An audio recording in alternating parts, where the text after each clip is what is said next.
Hi hello నమస్తే welcome to Srinivas me channel.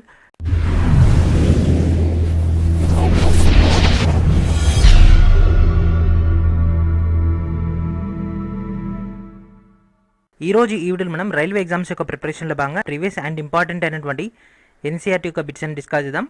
Let's get in to our video. So ఈ యొక్క వీడియోలో మనం దాదాపుగా ఒక 20 బిట్స్తో పాటు మార్క్ టెస్ట్ కూడా మీకు అందించడం జరుగుతుంది దీపావళి సందర్భంగా. సో ఆ యొక్క మార్క్ టెస్ట్ను కూడా ప్రతి ఒక్కరు కూడా ఫ్రీగా రాయొచ్చు. ఈ వీడియో కింద ఉన్నటువంటి డిస్క్రిప్షన్ ద్వారా మీకు డేటా అనేది అందుబాటులో ఉంటుంది. సో ఈరోజు మనం పార్ట్ 9 అని డిస్కస్ చేద్దాం. సో మనకు జనరల్ థియరీ అయినటువంటి ఇండియన్ హిస్టరీ టాపిక్ రావడం వల్ల ఈ యొక్క టాపిక్ అని మనకు కొంచెం హోల్డ్ చేయడం జరిగింది. అదేవిధంగా ఇంకా షెడ్యూల్ కూడా రాలేదు కాబట్టి ఈ యొక్క క్లాసెస్ని కూడా కొంచెం హోల్డ్ చేస్తున్నాం. ఎందుకంటే మనకు థియరీ కనుక కంప్లీట్ అయిపోయిందంటే రెగ్యులర్గా మనం డైలీ 50 క్వశ్చన్స్ దాకా డిస్కస్ చేసుకోవచ్చు ఒక్కొక్క టాపిక్ నుంచి. ఆల్రెడీ 20,000 బిట్స్ ఉన్నాయి కాబట్టి ఈజీగా మనకు ఎగ్జామ్ దాకా మనకు డేటా అనేది కవర్ అయిపోతుంది. సో ఈరోజు మనం పార్ట్ 9 అని డిస్కస్ చేద్దాం. సో ఆల్రెడీ మనం 180 బిట్స్ దాకా డిస్కస్ చేసుకున్నాం కదా. ఈరోజు మనం 181. In the options of ozone layer, ఒకవేళ కనుక ఓజోన్ లేయర్ లేకున్నట్లయితే which rays will enter into atmosphere, ఈ కింద ఉన్నటువంటి కిరణాలలో ఏ కిరణాలు భూమిని చేరుతాయి చెప్పండి ఫ్రెండ్స్. ఓజోన్ పొర లేనప్పుడు ఏ కిరణాలు వాతావరణంలోకి ప్రవేశిస్తాయి? ఏ కిరణాలు ఫ్రెండ్స్? మీకు ఇక్కడ పిక్చరైజ్ చేసి చూపిస్తున్నాను. Sun, UVC, UVB, UVA and తర్వాత మనకి ఇక్కడ లేయర్స్ అయిపోయిన తర్వాత ఫైనల్గా మనకు లైట్ అనేది వస్తుంది కదా.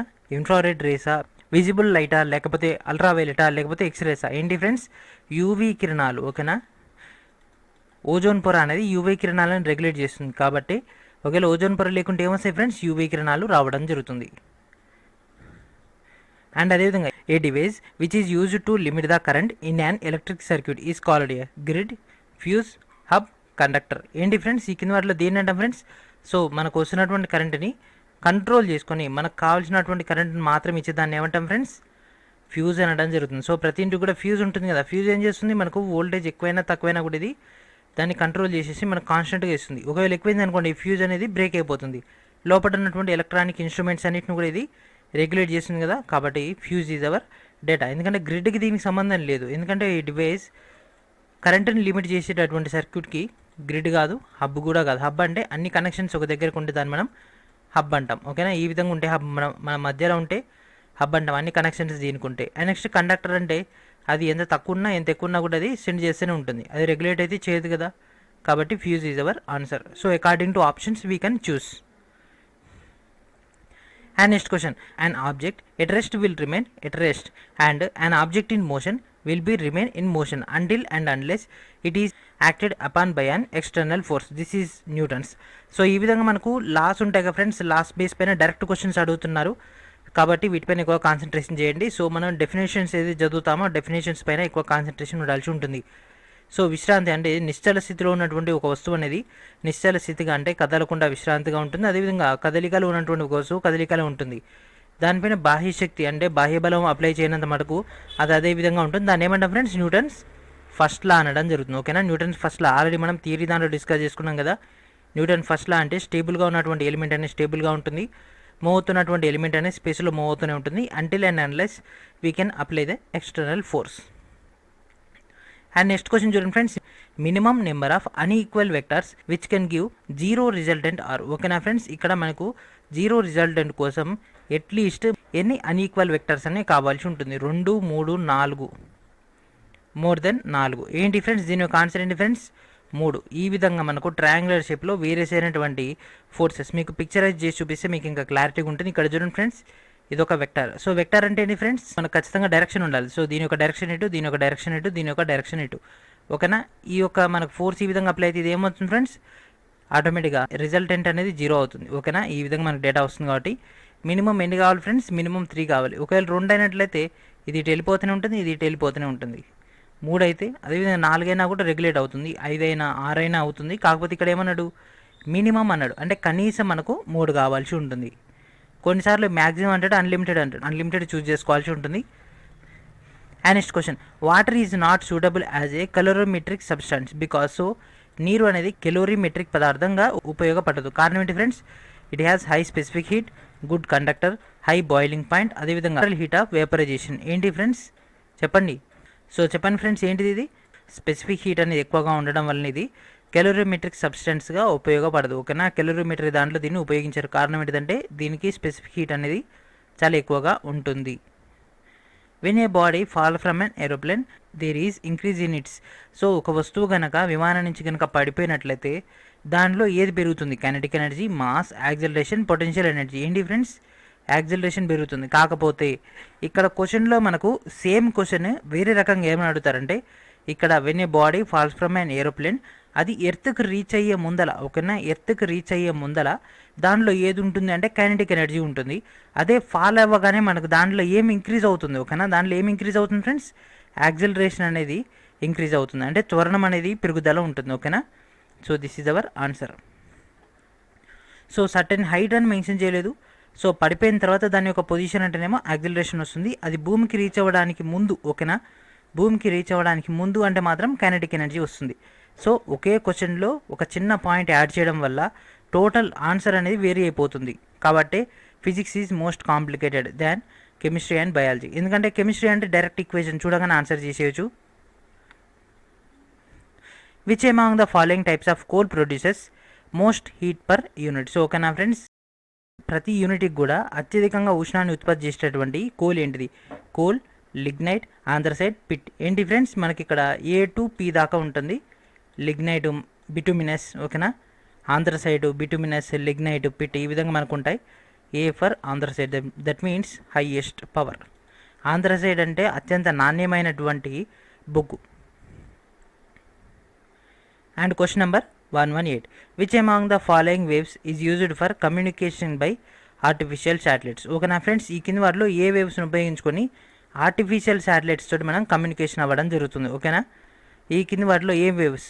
Microwaves, radio waves, amplitude modulation, లేకపోతే ఫ్రీక్వెన్సీ ఆఫ్ 1016 సిరీస్. ఏంటి ఫ్రెండ్స్, మైక్రోవేవ్స్ని ఉపయోగించుకొని ఆర్టిఫిషియల్ శాటిలైట్స్ని కమ్యూనికేషన్ చేయడం జరుగుతుంది. Radio satellites for the radio signals. And next question, energy is continuously created in the sun due to. So సూర్యునిలో కాంతి నిరంతరం ఉత్పత్తి అవ్వడానికి గల కారణం ఏమిటి? న్యూక్లియర్ ఫ్యూజన్, రేడియో యాక్టివిటీ, లేకపోతే ఆర్టిఫిషియల్ రేడియో యాక్టివిటీ. ఏంటి ఫ్రెండ్స్, ఈ కింది వాటిలో దేని యొక్క ప్రకారం వల్ల సూర్యుడు నిరంతరంగా శక్తిని ఉత్పత్తి చేస్తూనే ఉన్నాడు? కేంద్రక సంలీనం, కేంద్రక విచ్ఛిత్తి, రేడియో ధార్మికత, కృత్రిమ రేడియో ధార్మికత. ఏంటి ఫ్రెండ్స్ చెప్పండి, దీని యొక్క ఆన్సర్ ఏంటిది? కేంద్రీయ సంలీనం, న్యూక్లియర్ ఫ్యూజన్ ప్రాసెస్ ద్వారా శక్తి అనేది నిరంతరం సూర్యునిలో ఉత్పత్తి అవుతూనే ఉంటుంది. అండ్ నెక్స్ట్ క్వశ్చన్ చూడండి friends, when the barometer reading dip suddenly it is an indication of. So ఒకవేళ బారోమీటర్ అంటే భారమితి కనుక దానిలో ఉన్నటువంటి లెవెల్ కనుక సడన్గా పడిపోతే దాని యొక్క కారణం ఏంటి ఫ్రెండ్స్? స్టార్మ్, దట్ మీన్స్ తుఫాను. ఇది మాత్రం చాలా చాలా ఇంపార్టెంట్ ఫ్రెండ్స్, చాలాసార్లు ఎగ్జామ్లో రావడం జరిగింది. గ్యారంటీ క్వశ్చన్ ఈ యొక్క టాపిక్ అనేది. ఈ యొక్క బారోమీటర్ సంబంధించి సడన్గా పడిపోతే, కాన్స్టెంట్గా ఇట్లా లీనియర్గా పడిపోతే, కాన్స్టెంట్గా ఇంక్రీజ్ అయినట్లయితే ఇట్లా మనకు వేరియస్ అయినటువంటివి ఉంటాయి.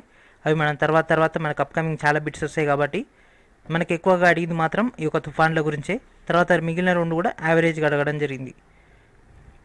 And next question, good conductor of electricity is. ఈ కింద ఇచ్చినటువంటి దాంట్లో ఏది good conductor of electricity? Dry air అంటే పొడిగాల, పేపర్, కిరోసిన్, గ్రాఫైట్. ఏంటి ఫ్రెండ్స్? గ్రాఫైట్. సో గ్రాఫైట్ అనేది ఎలక్ట్రిసిటీ కండక్టర్. మిగిలిన మూడింటితో పోల్చుకున్నట్లయితే ఇదే కదా. కాబట్టి so this is our answer. And అదేవిధంగా వీడియో కింద మన యొక్క యాప్ కూడా ప్రొవైడ్ చేయడం జరిగింది ఫ్రెండ్స్. సో ప్రతి ఒక్కరు కూడా ఆ యొక్క యాప్ని ఇన్స్టాల్ చేసుకోండి. అక్కడి నుంచి మీరు కోర్సును యూటిలైజ్ చేసుకోవచ్చు. అండ్ అదేవిధంగా దివాళీ ఉంది కాబట్టి ఇప్పుడు మీకు కూపన్ కోడ్ కూడా నడుస్తుంది. దివాళీ అనేటటువంటి కూపన్ కోడ్ను కనుక ఉపయోగించుకున్నట్లయితే కోర్స్ అనేది కేవలం 500కి రావడం జరుగుతుంది. సో ప్రతి ఒక్కరు కూడా ఆఫర్ని యూటిలైజ్ చేసుకోండి. అది 48 అవర్స్ మనకు ఆఫర్ ఉంది. సో ఈ రోజు రేపు మాత్రం మనకు అది వర్క్ అవుతుంది. కాబట్టి ఈ యొక్క ఆఫర్ని ఖచ్చితంగా ఉపయోగించుకోండి. ఇది కొంత రేర్ క్వశ్చన్ ఫ్రెండ్స్. ఇది the fourth state of matter is known as. So ఈ కింద వాటిలో ఏది మ్యాటర్ యొక్క fourth state? So fourth state అంటే ఏంటి ఫ్రెండ్స్? మనకు ఉండే 3 స్టేట్స్, సాలిడ్, లిక్విడ్, గ్యాసెస్. అదేవిధంగా ఫోర్త్ స్టేజ్ కూడా ఉంటుంది ఫ్రెండ్స్. ఆ యొక్క ఫోర్త్ స్టేజ్ని మనం ప్లాస్మా అంటాం. ఓకేనా, ప్లాస్మా అని అనడం జరుగుతుంది. ఇది డైరెక్ట్ క్వశ్చన్ ఇది. And next question, radio waves, microwaves, infrared spectrum, అదేవిధంగా ultraviolet rays, X rays, gamma rays. ఇవన్నీ కూడా ఏ రేస్ ఫ్రెండ్స్? కాంతి తరంగాల, విద్యుదయస్కాంత తరంగాల, ఎలక్ట్రిక్ తరంగాల, లేకపోతే అయస్కాంత తరంగాల. ఏంటి ఫ్రెండ్స్? విద్యుదయస్కాంత తరంగాలు. ఇవన్నీ కూడా డైరెక్ట్ క్వశ్చన్స్. ఇవన్నీ కూడా మనం ఆల్రెడీ వేవ్స్ సంబంధించినటువంటి డేటాలో భాగంగా ఈ యొక్క పాయింట్స్ అని కూడా డిస్కస్ చేసుకున్నాం కదా. ఈ యొక్క వేవ్స్ దాంట్లో ఇవన్నీ కూడా మనకు దాంట్లో ఇన్బిల్ట్ అయి రావడం జరుగుతుంది. And next question, which of the following instrument is used to study dispersion of light. ఓకేనా ఫ్రెండ్స్, ఒక లైట్ యొక్క డిస్పర్షన్ సంబంధించి ఏ ఇన్స్ట్రుమెంట్ అని మనకు వివరిస్తుంది? Microscope, telescope, spectrometer, photometer. ఏంటి ఫ్రెండ్స్? స్పెక్ట్రోమీటర్ అనేది దీనికి సంబంధించినటువంటి టోటల్ డేటాని మనకు కాంతి యొక్క డిస్పర్షన్ని మనకు చూపించడం జరుగుతుంది. And question number 195, A falling drop of rain water acquires the spherical shape due to. ఓకేనా ఫ్రెండ్స్, మనకు వాటర్ డ్రాప్లెట్ అనేది ఈ విధంగా వస్తుంది కదా, ఇది ఈ షేప్లోకి రావడానికి గల కారణం ఏమిటి? Viscosity, surface tension, atmospheric pressure, అదేవిధంగా గ్రావిటేషన్ ఫోర్స్. గ్రావిటేషనల్ కాదు, అట్మాస్ఫియర్ ప్రెజర్ కూడా కాదు, ఎందుకంటే మనం స్పేస్లో ఆ విధంగా డ్రా చేసినా కూడా సేమ్ అదే విధంగా అది కన్వర్ట్ అవుతూనే ఉంటుంది. అంటే లాంగ్ జర్నీ వస్తే మాత్రం ఆటోమేటిక్గా అది అట్నే జనరేట్ అవుతుంది. విస్కాసిటీ ఇది కూడా కాదు, ఎందుకంటే మొత్తం ఒకటే ఫ్లూయిడ్ కాబట్టి విస్కాసిటీ అక్కడ మేజర్ రోల్ మెయింటైన్ చేయదు. అదేవిధంగా 2-3 రకాలైనటువంటి ఫ్లూయిడ్స్ ఉంటే మాత్రం ఖచ్చితంగా విస్కాసిటీ ఉంటుంది. సో మిగిలింది ఏంటి ఫ్రెండ్స్? సర్ఫేస్ టెన్షన్ అంటే తలతన్యత. సో తలతన్యత వల్లనే ఇది ఈ విధంగా షేప్లోకి మారిపోవడం జరుగుతుంది. అండ్ నెక్స్ట్ క్వశ్చన్ చూడండి friends, this scientist gave the law. So ఈ కింద ఇచ్చినటువంటి ఈ యొక్క 4 సైంటిస్టులో ఏ సైంటిస్ట్ ఈ యొక్క లాని ఇవ్వడం జరిగింది? Properties of elements are a periodic function of their atomic number. This property of the fundamental importance of atomic number was discovered by. ఎవరి ఫ్రెండ్స్ ఈ యొక్క importance of atomic number base పైన ఇచ్చింది? డాబర్నిరా, జాన్ న్యూలాండా, లేకపోతే మెండలీఫా, లేకపోతే హెన్రీ మోస్లేయా? ఎవరు friends? Henry మోస్లే. Atomic number base పైన, periodic function base పైన మనకి ఇక్కడ డేటా ఇచ్చిన, అంటే ఈ యొక్క ప్రాపర్టీస్ ఆఫ్ ఎలిమెంట్స్ బేస్ పైన ఈ యొక్క డెఫినేషన్ సంబంధించినటువంటి డేటా అనేది హెన్రీ మోస్లే ఇవ్వడం జరిగింది. And next question, the mass and energy equivalent to 1 AMU atomic mass unit. మరి AMU వాల్యూ ఏంటిది? 1.67 × 10⁻⁻27 G, 9.30 MEW million electric volt, లేదా 930 మిలియన్ ఎలక్ట్రిక్ వోల్ట్, లేదా 1 మిలియన్ ఎలక్ట్రిక్ వోల్ట్, లేదా 1 మిలియన్ ఎలక్ట్రిక్ వోల్ట్. ఇది -27, 34 ఈ డేటా. సో ఏంటి friends, దీని యొక్క ఆన్సర్ ఏంటిది? 1.67 × 10⁻⁻27 kg, అదేవిధంగా 930 million electric volts. So this is our data. కాబట్టి కెమిస్ట్రీలో కనుక తీసుకున్నట్లయితే ఈ విధంగా electron value, proton value, neutron value, అదేవిధంగా మరికొన్ని ఇంపార్టెంట్ అయినటువంటి వాటి యొక్క డేటా ఉంటుంది. వాటిని మనం రెగ్యులేట్ చేయాల్సి ఉంటుంది. తర్వాత మనకి ఒక ఐయుప్యాక్ నేమ్స్ ఉంటాయి. ఐయుప్యాక్ నేమ్ కూడా డీటెయిల్గా డిస్కస్ చేసుకున్నాం కదా. IUPAC names are most important. And ఇది ఆల్రెడీ మనం గతంలో డిస్కస్ చేసుకున్నాయి. అండ్ రిపీటెడ్గా వస్తున్నటువంటి క్వశ్చన్ ఇది ఎన్టీపీసీ దాంట్లో, అండ్ అదేవిధంగా లాస్ట్ టైం గ్రూప్ డి దాంట్లో కూడా 2 పేపర్స్లో రావడం జరిగింది. ఒక స్పెరికల్ బాల్ అనేది స్టీల్తో తయారు చేస్తే దాన్ని మెర్క్యూరీలో కనుక వేస్తే ఏమవుతుంది ఫ్రెండ్స్? అది నీటిపైన తేలినట్లే అది ఏమవుతుంది? మెర్క్యూరీలో తేలిపోతుంది. And next question number 199. So ఇక 200 క్వశ్చన్స్ అయిపోయిన తర్వాత 201 కాంచి మొత్తం కూడా మనం కెమిస్ట్రీ బిట్స్ అని డిస్కస్ చేసుకుందాం. సో కెమిస్ట్రీ కూడా చాలా ఇంపార్టెంట్ అయినటువంటి, అదేవిధంగా రిపీట్ అవుతున్నటువంటి క్వశ్చన్స్ అన్ని కూడా మనం లైన్ నెంబర్ డీటెయిల్గా డిస్కస్ చేసుకుందాం. And question number 119. సో మనకి ఇక్కడ 20 హెడ్జెస్ నుంచి 20,000 హెడ్జెస్ దాకా ఉన్నటువంటి యొక్క ఫ్రీక్వెన్సీ సౌండ్స్ అనేవి ఈ కింది వాటిలో ఏంటి? ఓకేనా ఫ్రెండ్స్, వీటిని మనం ఆడిబుల్ సౌండ్స్ అంటామా, అల్ట్రాసోనికా, ఇన్ఫ్రాసోనికా, లేకపోతే మెగాసోనికా? ఏంటి చెప్పండి ఫ్రెండ్స్. ఈ యొక్క 20 హెడ్జెస్ నుంచి 20,000 హెడ్జెస్ని మానవుడు వినగలిగేటటువంటి ధ్వనులు అని అనడం జరుగుతుంది కదా. కాబట్టి ఇవేంటి friends? Audible sounds. So 20 hedges to 20,000 hedges. And ఈ యొక్క వీడియోలోని లాస్ట్ క్వశ్చన్ ఇది, gamma rays have greatest similarity. So gamma rays అని కింద వాటిలో దీంతో సారూప్యత కలిగి ఉంటుంది. ఏంటి ఫ్రెండ్స్? ఆల్ఫా, బీటా, అదేవిధంగా ఎక్స్రేస్, అదేవిధంగా యూవీ రేస్. ఏంటి ఫ్రెండ్స్? ఎక్స్రేస్ తోటి గామా కిరణాలు అనేవి గ్రేటెస్ట్ సిమిలారిటీ అనేది మెయింటైన్ చేయడం జరుగుతుంది. అండ్ అదేవిధంగా ఇప్పుడు మనం మాక్ టెస్ట్ని ఈ విధంగా రాయాలి, దాని యొక్క మెయిన్ డేటాలోకి వెళ్ళిపోదాం. అండ్ అదేవిధంగా మన యొక్క కోర్స్ని ఇంకా ఎవరైతే ఎన్రోల్ చేసుకోలేదో వాళ్ళంతా కూడా ఎన్రోల్ చేసుకుని ఫ్రెండ్స్. అదేవిధంగా మనకి ఇప్పుడు ఈ యొక్క దివాళీ కాబట్టి ఈ యొక్క కూపన్ కోడ్ నడుస్తుంది, DIWALI, అంటే దివాళీ అనేటటువంటి కూపన్ కోడ్ని ఎంటర్ చేసినట్లయితే మీకు కోర్స్ అనేది 500 రూపీస్కి రావడం జరుగుతుంది. ఆ యొక్క కోర్స్ని ఎన్రోల్ చేసుకోండి, టోటల్ డేటాని మీరు గ్యాదర్ చేసుకోండి. అండ్ రేపు ఈవినింగ్ కల్లా మనం అదనంగా ఇంకో 6,000 బిట్స్ అనేవి Indian history, Indian polity, Indian geography కూడా అప్లోడ్ చేయబోతున్నాం. అంటే దట్ మీన్స్ మొత్తం మీద మీకు 10,000 బిట్స్ అనేవి రావడం జరుగుతుంది. ఇప్పటికే మనం ఎన్సీఆర్టీ సంబంధించినటువంటి 1-లైనర్ బిట్స్ ఇచ్చినాం కదా. ఇక్కడ మొత్తం కూడా 1-లైనర్ కాకుండా MCQs అని ఇవ్వడం జరుగుతుంది. అదేవిధంగా వాటి యొక్క సొల్యూషన్స్ విత్ ఎక్స్ప్లెనేషన్ కూడా దాంట్లో అందించి ఇవ్వడం జరుగుతుంది. కాబట్టి అలాంటి వాల్యుబుల్ డేటాని కోసం కోర్సుని ఎన్రోల్ చేసుకోండి. అండ్ అదేవిధంగా మాక్ టెస్ట్ యొక్క డేటా అనేది ఈ వీడియో కింద ఉన్నటువంటి డిస్క్రిప్షన్లో మీకు ఓపెన్ చేయగానే ఈ విధంగా వస్తుంది. ఓకేనా ఫ్రెండ్స్, ఇక్కడ స్టార్ట్ క్విజ్ అని ఉంది కదా, ఇక్కడ క్లిక్ చేయండి. డైరెక్ట్ మీకు ఈ విధంగా 50 క్వశ్చన్స్ అనేవి రావడం జరుగుతుంది. సో కరెక్ట్ ఆన్సర్ ఏంటిదో చూస్ చేయండి. ఒకవేళ మీరు ఏదైనా రిఫరెన్స్ కావాలంటే డైరెక్ట్ ఇక్కడ ఏ క్వశ్చన్ కావాలంటే ఆ క్వశ్చన్ మీరు డైరెక్ట్ ఇక్కడ నుంచి చెక్ చేసుకోవచ్చు. ఓకేనా. ఒకవేళ ఈ క్వశ్చన్ మళ్ళీ మీరు చెక్ చేయాలనుకుంటే ఇక్కడ రివ్యూ ఆప్షన్. సో ఈ విధంగా మీరు రివ్యూ కూడా తీసుకోవచ్చు. సో మొత్తం అయిపోయిన తర్వాత ఫైనల్గా మీరు quiz summary, finish quiz. So మీ యొక్క ఆన్సర్, అదేవిధంగా యావరేజ్ స్కోర్, ఇక్కడ మీ యొక్క నేమ్, మీ యొక్క ఈమెయిల్ ఐడి ఇచ్చేసి సెండ్ కనుక క్లిక్ చేసి అప్పుడు మీకు లీడర్ బోర్డ్ అనేది ఓపెన్ అవుతుంది. ఈ యొక్క 2 డీటెయిల్స్ ఇచ్చిన దాకా మాత్రం లీడర్ బోర్డ్ అని మీకు ఓపెన్ అవ్వదు. ఓకేనా. ఇట్లా రాగానే ఇదేదో రాంగ్ అని అనుకోకండి. మీకు ఇక్కడ మీ యొక్క నేమ్, ఈమెయిల్ ఐడి ఇచ్చి సెండ్ అని క్లిక్ చేసిన తర్వాతనే షో లీడర్ బోర్డ్ అని క్లిక్ చేస్తే మీకు డేటా అనేది ఓపెన్ అవుతుంది. ఈ విధంగా మీరు మాక్ టెస్ట్ రాయండి. ఈ యొక్క మాక్ టెస్ట్ని మీకు ఫ్రీగా అందిస్తున్నాం. నెక్స్ట్ మొత్తం కూడా మన యొక్క యాప్ ద్వారా మీకు యాక్సెస్లోకి రావడం జరుగుతుంది. ఓకేనా ఫ్రెండ్స్.